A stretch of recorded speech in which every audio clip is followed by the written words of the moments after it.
very aggressive, right? It seemed very excessive. And then you, Andrew, you said something very important. Andrew, you said things haven't changed. What do you mean by that?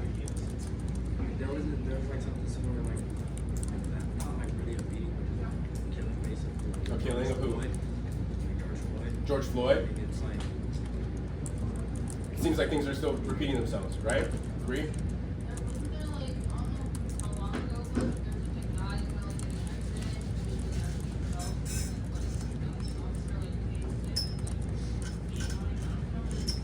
Interesting. Can you find that for us? Because I don't know what you're talking about. Yeah, look that up. That sounds interesting. Gigi? His case is proof to the racial injustice that African Americans face on a daily basis. Which is what? Speak to that. Racism, equality, prejudice, stuff like that. In this case, it was like taken to an extreme, but it's something that black people Every day, right? Something you have to face every single day. So my initial impression, I look at it and I see the beating of Rodney King, and you know, it obviously is happening with police officers. But my initial impression, the first thing I get out of it is it looks like a gang beating, right? It looks like a group of people jumping one person, and if it wasn't for the uniforms and the black and white cop cars, you would surprise me to say that they was actually police officers, right? It looks like something that could happen right around the corner in the wrong neighborhood, right? So that being said, is there anything that we've read throughout the year that we can tie this back to that seems to touch on the same subjects? This is an easy one. You forgot what it's called? What was it called? The hate you give, right? How is it similar? The riots. What caused the riots and the hate you give? When they shot Khalil. And then what happened? Why were they upset? Because what? Right, he was also quitting. It was pretty much the exact same scenario, except Rodney King left with his life, although he was beaten and very depressed. And if you guys look into Rodney King after the assault, he ended up very depressed. He became a drug addict, an alcoholic, and he actually ended up passing in 2012. So it's a very sad story for him. Unfortunately, I think he did do a little bit of activism and try to fight. And if you see the video during the riots, he gets on the microphone and he tells people, "I'm not approving of this violence. Can everybody," and it's a very famous line, "Can we all just get along?" in tears, right? Like he's about to cry. So despite being like the victim, and I think he ended up getting did he get money? Did he get a civil case out of it? I think he ended up getting a civil suit and getting some money out of it. He ended up still very, very upset, being a symbol for inequality and injustice in America, right? So it ended up having a very, very traumatic effect on him. So don't think it's all rainbows and sunshine. It was very, very difficult on the man. So I appreciate the impressions. Hopefully, like the video gave you more of an idea of why people were so upset. Actually, one thing that I wanted to mention, I think it's very critical to understand that this was like these events had always occurred, right? Inequality and injustice has existed since as long as people have been around, right? People have always found reasons to feel better and superior than somebody else. But this was the first time where it was caught on tape. Somebody mentioned that this was the first time they had video cameras that they could kind of like have at home, and that somebody was able to pull their camera out in enough time to actually record the event. But these things that happened before, people already knew. So the question that I really want to ask you guys now, how much has social media, your ability to record everything, how has that changed our dynamic between each other, but more importantly between law enforcement? How does that change how we interact with one another? Yeah. Okay.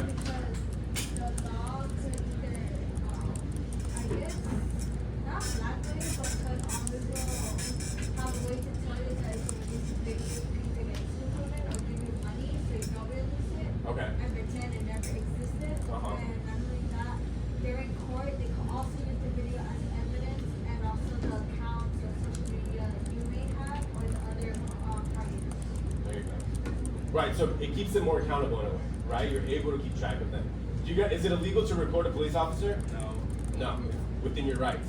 So if you feel like you're in danger, you have that right.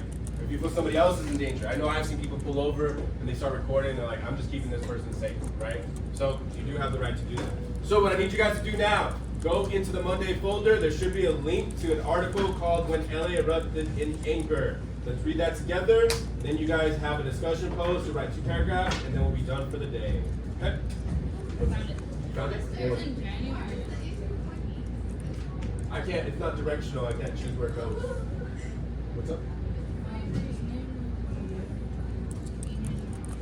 Keenan Anderson? He got 31-year-old high school teacher in Wilder trying to get help after a traffic collision. He was chased, held down by multiple officers, and tased for overnight. So he couldn't pick her up. He died. He died? Because someone was like, if you tase someone with 50,000 watts of electricity energy 6 times, is there really any wonder that almost later his heart was in water? Like this dude. Yeah. Alright. He was in LA. Yeah, I didn't tell you. Alright, quiet down. Have the article open, we're gonna read it together. When LA erupted in anger, a look back at the Rodney King riots. So it has pictures, so there you go. You guys are happy about that one. Say it louder. On the discussion post? I don't think so. I think it'd be good. Alright, so everybody have it open. Can I get a volunteer to read first?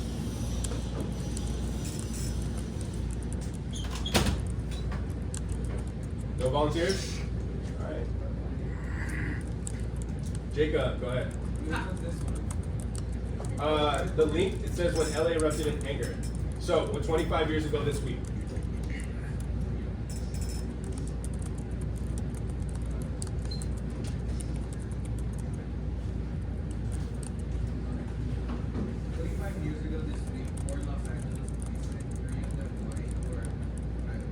Acquitted.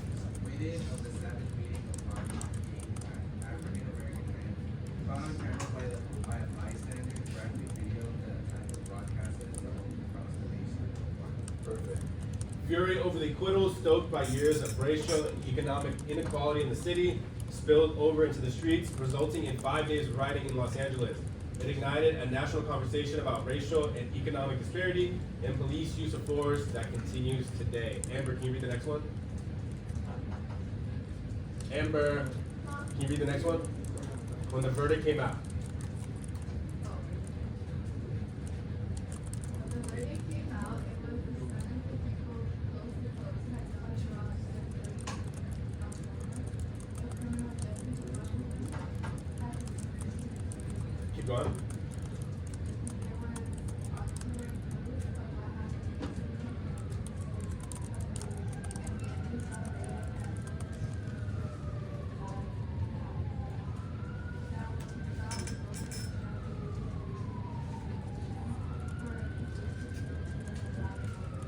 How do you guys feel about that after seeing the video? Do you think what they did was a reasonable expression of police control?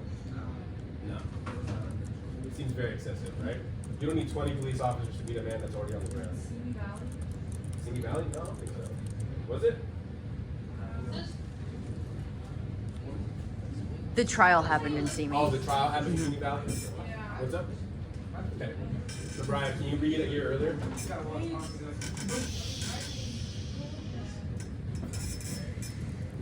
Okay.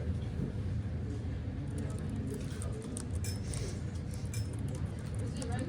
Yeah, a year earlier. A year earlier, March 1921, King, who was on parole for robbery, Maddie. had led police on a high-speed chase through Los Angeles. Later, he was charged with driving under the influence. Go on. When police finally stopped him, King was ordered out of the car. Los Angeles Police Department officers then kicked him repeatedly and beat him with batons for a repeated 15 minutes. The video shows that more than a dozen cops stood by watching and commenting on the beating. Perfect. King's injuries resulted in skull fractures, broken bones, teeth, and permanent brain damage. Nicholas, can you keep going? Right there. He's right in front of you. Eliminate leave for officer charged with excessive use of force. A year later, on April 29, 1992, a jury consisting of 12 residents from the distant suburbs of Ventura County, 9 white, 1 Latino, 1 Brazil, biracial, 1 Asian, found the 4 officers not guilty. Keep going. The acquittals were announced around 3 p.m. Less than 3 hours later, the unrest began. There you go. Residents set fires, looted, and destroyed liquor stores, grocery stores, retail shops, and fast food restaurants. Light-skinned motorists, both white and Latino, were targeted. Some were pulled out of their cars and beaten. I'll show you guys a video later on if I can find it, if YouTube, if the network doesn't block it. But there's a situation where the helicopter, you know how they have the news helicopters? It's flying over the riots and it's watching in real time, like in real life. They pull a man out of his truck and they beat him. They almost beat him to death. And it's really, really scary. You're like a regular.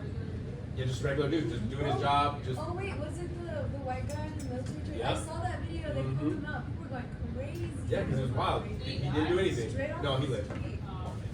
I wouldn't show you a video where somebody died. Hey, oh. All right, you, yeah, go ahead next. Shh. Yeah, right there. To the acquittal. Shh, ladies, brought down. Gigi, let me do.